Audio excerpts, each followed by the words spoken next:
అందరికీ వందన. ఈ రాత్రికాల సమయంలో దేవుని యొక్క వాక్యాన్ని 10 నిమిషాలు ధ్యానించుకుందాం.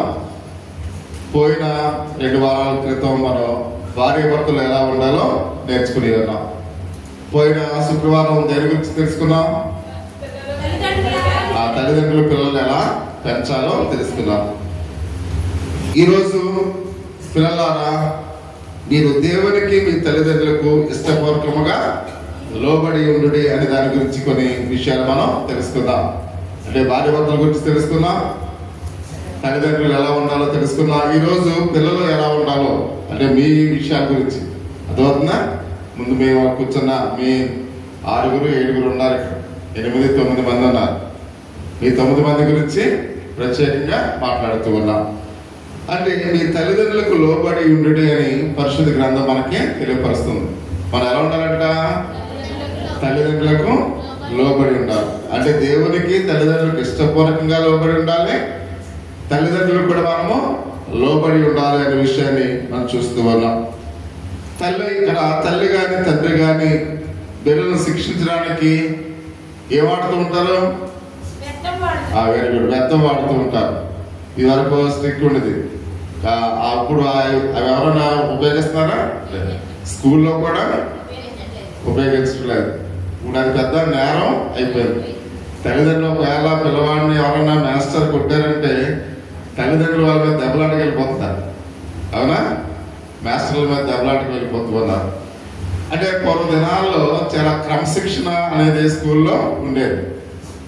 ఒకవేళ పిల్లలు స్కూల్ మానేసినా, పాఠం అప్పచెప్పకపోయినా, హోంవర్క్ చేయకపోయినా ఆ మాస్టర్లు ఏం చేసేవారు? కొట్టేవారు. ఇదివరకు మా చిన్నప్పుడు సూనారాయణ మాస్టర్ అని ఉండేవాడు. ఆయన చాలా ఘోరంగా కొట్టేసేవాడు అనమాట. అందుకని పిల్లలందరూ కూడా, మగపిల్లలు అయితే 2 స్నిక్కర్లు వేసుకెళ్ళేవారు, ఆడపిల్లలు అయితే 2 లంగాలు వేసుకెళ్ళేవారు అనమాట. అందరిని వెనక్కి తిరగమని కొట్టేసేవాడు. అంటే ఆ దినాల్లో చదువు అనేది చాలా భయభక్తులు కలిగి క్రమశిక్షణ కలిగి ఉండేది. ఇప్పుడు చిన్నపిల్లల వాళ్ళని ఒకవేళ ఎవరైనా మాస్టర్ కొడితే వెంటనే తల్లిదండ్రులు ఏం చేస్తారో ఆ మాస్టర్ మీదకి దెబ్బలాటకి వెళ్ళిపోతున్నారు. కాబట్టి క్రమశిక్షణ అనేది వస్తుందా? అంటే ఈ బెత్తాన్ని మనం చూస్తున్నప్పుడు అది క్రమశిక్షణకు సూచనగా ఉంది అనే విషయాన్ని మనం గమనించాలి. ఇదివరకు పూర్వం తల్లిదండ్రులు చిన్న కర్ర మొక్క తీసి వాళ్ళు జాగ్రత్త పెట్టేవారు. పిల్లలు ఎవరైనా పొరపాటు చేస్తే ఆ కర్రతో కొట్టేవారు. వాళ్ళ తాతయ్యలు, నానమ్మలు, వీళ్ళు పెద్ద వయసు కలిగిన వారు కూడా ఒక కర్ర దగ్గర పెట్టుకునేవారు. పిల్లలు ఏదైనా అలవాటు చేస్తే వాళ్ళు ఏం చేసేవారు? దాంతో కొట్టేవారు. కానీ అలాంటి పరిస్థితులు మనం చూడట్లేదు. కాబట్టి ఏదేమైనప్పుడు కూడా ప్రియ సహోదరి సహోదరా, కాబట్టి నేటి పిల్లల కొరకు ప్రత్యేకమైన ప్రసంగంగా మనం చూస్తూ ఉన్నాం. కాబట్టి పిల్లల కోసం మాత్రమే కాదు, కానీ ఇది తల్లిదండ్రుల గురించి కూడా దేవుని యొక్క వాక్యం ఈ రోజు మనతో బోధిస్తూ ఉంది అనే విషయాన్ని మనం చూస్తున్నాం. అంటే ఒక తండ్రిగా, తల్లిగా కాబట్టి మనం దీనిని ఉపయోగిస్తున్నారా? నిజంగా వాస్తవంగా ఇక్కడ చాలా మంది తల్లులు ఉన్నారు. కాబట్టి నిజంగా మీ పిల్లలు తప్పు చేస్తే మీరు ఆ బెత్తాన్ని ఉపయోగిస్తూ ఉన్నారా? ఉపయోగిస్తున్నారా? కాబట్టి కొంతమంది అయితే ఉపయోగించట్లేదు. నిజంగా మీ అంతరాత్మలకు మీరు ప్రశ్నించుకోవాలి. అంటే బెత్తాన్ని ఉపయోగిస్తున్నామా లేదా అని ప్రతి ఒక్కరికి కూడా, బెత్తము వాడని తండ్రి తన కుమారుడికి విరోధి అని మనం చూస్తూ ఉన్నాం.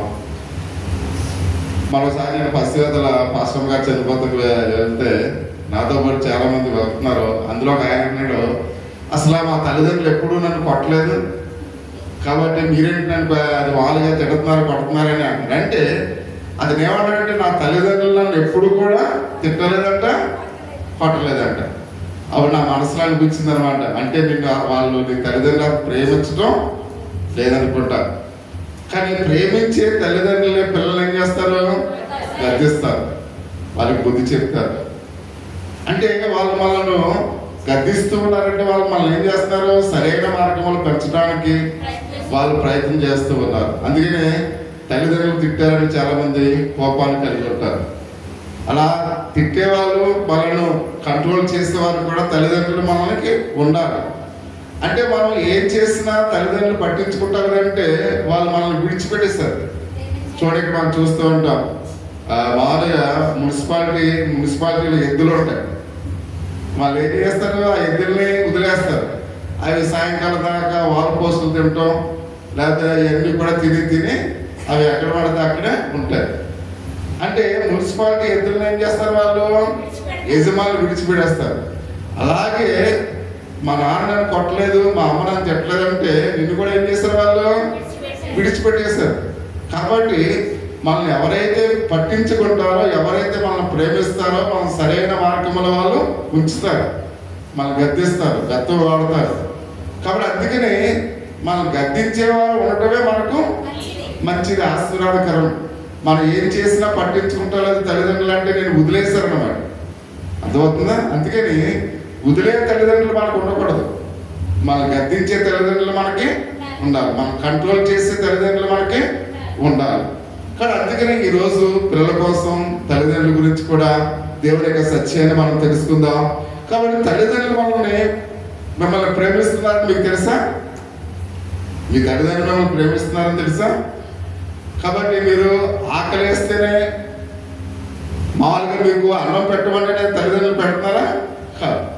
మీ ఆకలిని గుర్తించి మీ తల్లిదండ్రులు మీకు ఏం చేస్తున్నారు, ఆహారాన్ని పెడుతూ ఉన్నారు. ఒకవేళ నుప్పు పట్టుకుంటే, ఒకవేళ నువ్వు ఏదైనా ఒక నుప్పు పట్టుకున్నావు అనుకోండి, మీ తల్లిదండ్రులు చూస్తూ వాళ్ళు పర్వాలేదని నువ్వు విడిచిపెట్టేస్తున్నారా? లేదు, అది కాపుతుందని భయపడి ఏం చేస్తున్నారు, మీ దగ్గరికి వచ్చి నేను తిడుతూ ఉన్నారా, అంటే ఆ నుప్పు పట్టుకున్నారు అంటే ఇలా అంటున్నారంటే నీ మీద వాళ్ళకి ఏముంది, ప్రేమ ఉంది. కాబట్టి ప్రతి విషయంలో, ఎందుకంటే ఒకవేళ నీకు ఏదైనా ప్రమాదం సంభవిస్తుందా అని తల్లి తండ్రి ఒక్కోసారి వాళ్ళు భయపడి నేను ఏం చేస్తుంటారు, గద్దిస్తూ ఉంటారు. కాబట్టి నేను గద్దిస్తున్నారంటే వాళ్ళు నీ పట్ల ఏముంది, ప్రేమ ఉంది అనే విషయాన్ని మనం గమనించాలి. కాబట్టి యేసుక్రీస్తు వారి గురించి మిమ్మల్ని మీకు బోధిస్తారు ప్రియా సహోదరి సహోదరుడా. నిజంగా మీ తల్లిదండ్రులు మిమ్మల్ని ప్రేమిస్తే మీకు దేవుని గురించిన సువార్తను వాళ్ళు బోధిస్తారు, దేవుని వాక్యాన్ని వాళ్ళు మీకు చెప్తారు, సండే స్కూల్కి మిమ్మల్ని ఎంకరేజ్ చేస్తారు. కాబట్టి మీ తల్లిదండ్రులు దేవుని గురించి మీకు చెప్తున్నారంటే మీ పట్ల వారికి ఏముంది, ప్రేమ ఉంది. అర్థమవుతుందా? కాబట్టి ఇక్కడ చాలా మంది పిల్లలు ఉన్నారు, ఏ తల్లి యేసయ్య గురించి చెప్తుంది, ఏ తండ్రి యేసయ్య గురించి చెప్తూ ఉన్నాడు. ఒకవేళ మీ తల్లిదండ్రులు యేసయ్య గురించి మీకు చెప్తే మిమ్మల్ని ఏం చేస్తున్నారు, వాళ్ళు ప్రేమిస్తూ ఉన్నారు. ఒకవేళ యేసయ్య గురించి చెప్పకుండా ఒకవేళ వాళ్ళు ఉంటే మిమ్మల్ని ఏమాత్రం కూడా వాళ్ళు పట్టించుకోవటం లేదు. అంటే పిల్లల్ని ప్రేమించేవారు యేసుక్రీస్తు యొక్క ప్రేమను వాళ్ళకి ఏం చేస్తారు, వివరిస్తారు అనే విషయాన్ని పరిశుద్ధ దేవునికి లేఖన భాగములు మనం చూస్తూ ఉన్నాం. మీ ఎక్కడ మీ తల్లిదండ్రులు మీ కొరకు ఎన్నో మంచి పనులు చేస్తారు ప్రియా సహోదరి సహోదరుడా. మీ తల్లిదండ్రులు మీ కొరకు ఏం చేస్తారు, ఎన్నో మంచి కార్యాలు మంచి పనులు చేస్తారు అని ప్రతి ఒక్కరు కూడా గమనించవలసిన వారు ఇట్లుగా మనం చూస్తూ ఉన్నాం. కాబట్టి ఎందుకంటే మీ తల్లిదండ్రులు మిమ్మల్ని ప్రేమిస్తున్నారు కాబట్టి వాళ్ళు ఎందుకు మంచి పనులు చేస్తున్నారు, మిమ్మల్ని ప్రేమిస్తున్నారు కనుక మీకు మంచి వసతులు ఇస్తూ ఉన్నారు, మంచి బట్టలు కొడుతూ ఉన్నారు, మంచి ఆహారం పెడుతూ ఉన్నారు, మీకు కావలసిన వారిని కూడా వాళ్ళు సమకూరుస్తూ ఉన్నారు. ఇవన్నీ కూడా చేస్తున్నారంటే మీ మీద ఏముంది, వాళ్ళకి ప్రేమ ఉంది. అర్థమవుతుందా? చాలా మంది అనాథలుగా ఉన్నారు, తల్లిదండ్రులు విడిచిపెట్టి అనాథలుగా చాలా మంది పిల్లలు ఏడుస్తూ ఉన్నారు. ఏం రాయకండి, వినండి, అనాథలుగా ఉన్నారు. నాన్నని పిలిపించి అక్కడ నాన్నని పిలవడానికి కూడా చాలా మంది తండ్రులు లేని యొక్క పిల్లలు ఉన్నారు. అమ్మని పిలవడానికి అమ్మ లేని పిల్లలు అనేక మంది అభాగ్యులు ఉన్నారు. కాబట్టి మీ తల్లిదండ్రులు మిమ్మల్ని ఎక్కడ ప్రేమిస్తూ సంరక్షిస్తూ మీ ప్రతి అవసరాన్ని తీరుస్తున్నందుకు ఉదయాన్నే నీవు దేవునికి వందనాలు చెప్పాలి. యేసయ్యా, నాకు మంచి తండ్రిని ఇచ్చావు, నాకు మంచి తల్లిని ఇచ్చావు. అనేక మంది అనాథలుగా ఉన్నవారు సమాజంలో అనేక మంది ఉన్నారు, కానీ నాకైతే కుటుంబాన్ని ఇచ్చామని ప్రతి పిల్లవాడు కూడా ఈ తల్లిదండ్రులకు మీరు ఏం చేయాలి, గౌరవించాలి, రుణపడి ఉండాలి, వాళ్ళని సత్కరించాలి, వాళ్ళ యొక్క సంరక్షణలో మీరు మంచి ఆలోచనతో మీరు ఉండాలి.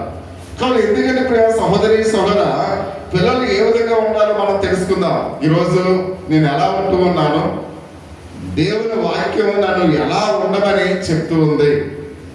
ఒకవేళ నా జీవితంలో నేను దేవుడు చెప్పినట్లుగా నేను ఉండకపోతే ఈ రాత్రి ఆయన చెప్పినట్లుగా నేను జీవిస్తాను.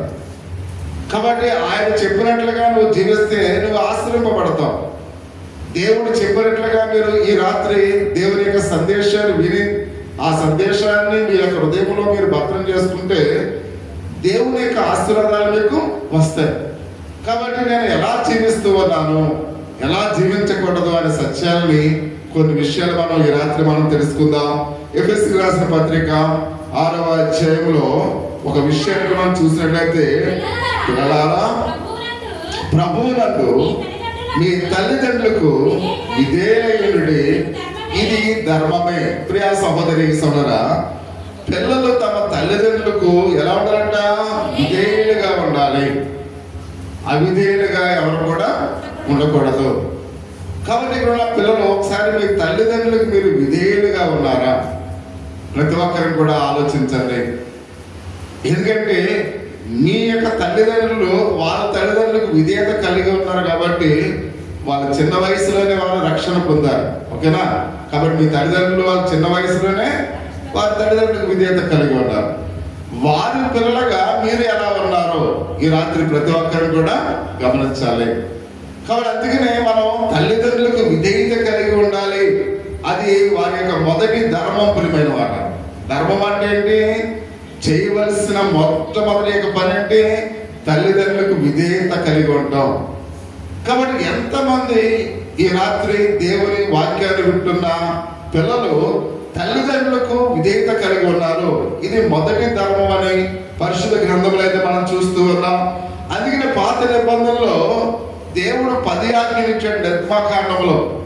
కాబట్టి ఆ 10వ ఆజ్ఞలు ఇచ్చిన తర్వాత ఆయన ఏ ఆజ్ఞలో ఆ యొక్క పిల్లల యొక్క విధేయత గురించి ఎప్పుడైనా 10 ఆజ్ఞలు ఏ ఆజ్ఞ చెప్పాలి? ఇది ఆ ఆజ్ఞలు మర్చిపోతున్నారా ఏంటి? ఎన్ని ఆజ్ఞలు మనకి? 10 ఆజ్ఞలు. 10 ఆజ్ఞల్లో మొదటి ఆజ్ఞ ఏంటి? ఈ దేవుడిని యెహోవాను ఉండకూడదు. పైన ఆకాశం ఉంది, కింద భూమి, భూమి కింద నేలందరూ ఉండే రూపము కానీ విగ్రహములు కానీ నువ్వు చేసుకునేవాడు. రెండో ఆజ్ఞ ఏది చెప్పాలి? రెండవ ఆజ్ఞ. మూడవ ఆజ్ఞ విశ్రాంతి దినాన్ని పరిశుద్ధమైన ఆచరించాలి. 4వ ఆజ్ఞ నువ్వు దీర్ఘాయుష్మంతుడు, నీ తల్లిని నీ తండ్రిని సన్మానం. అంటే 4వ ఆజ్ఞలో దేవుడు తల్లిదండ్రులను సన్మానించమన్నాడు. తల్లిదండ్రులకు విధేయత కలిగి ఉండాలి. అంటే 4వ ఆజ్ఞ ఆ పిల్లలు ఎలా బ్రతకాలో ఎలా జీవించాలో 4వ ఆజ్ఞలో ఆయన ఇచ్చినట్లుగా మనం చూస్తూ ఉన్నాం.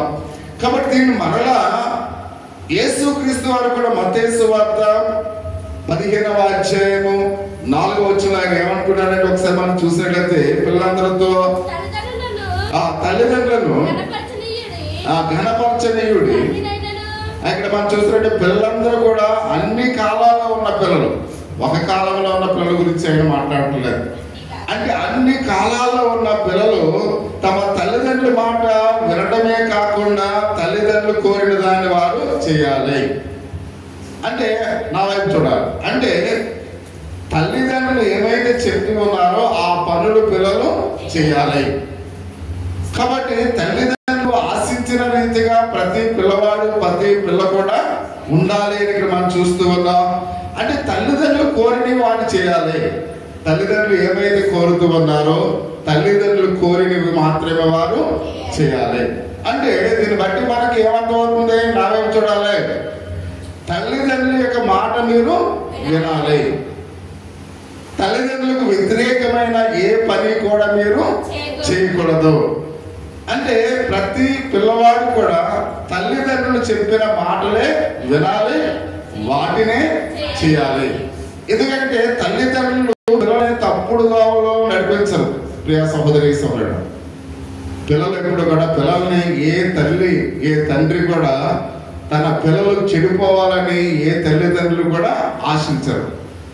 కానీ పిల్లలు ఎప్పుడు చెడిపోతారంటే పక్క వాళ్ళ మాటలు ఉన్నప్పుడు చెడిపోతారు. ప్రియా సహోదరి సహోదరుడు, కాబట్టి ఒక ఆయన చెప్తున్నాడు, ఏమన్నాడంటే ఎప్పుడైతే పిల్లలు పాడైపోతారంటే తల్లిదండ్రుల యొక్క మాట వినకుండా పక్క వాళ్ళ మాటలు ఎప్పుడైతే వింటారో అప్పుడే ఆ పిల్లలు రాంగ్ స్టెప్లోకి వెళ్ళిపోయారు. ఇంకా వాళ్ళు బాగుపడే లక్షణాలు వాళ్ళు ఉండవు. అందుకనే తల్లి ఏది చెబితే అది వినాలి, తండ్రి ఏది చెబితే అది వినాలి. తల్లిదండ్రులు ఆశించినట్లుగా పిల్లలు బ్రతకాలి. ఇంకా వేరే వాళ్ళు ఎవరు కూడా. కాబట్టి ఎదుటి వారు బాగుంటే వాళ్ళు పైకి ఒకవేళ సంతోషంగా ఉన్నప్పుడు కూడా వారు పాడైపోతేనే బాగుండునని ప్రతి ఒక్కరు కూడా అనుకుంటారు. అంటే పైకి ఏదో మంచిగా మాట్లాడుతూ ఉంటారు అంటే నిజంగా. కాబట్టి మనం బాగుంటాం. కొన్ని సందర్భాల్లో కొంతమంది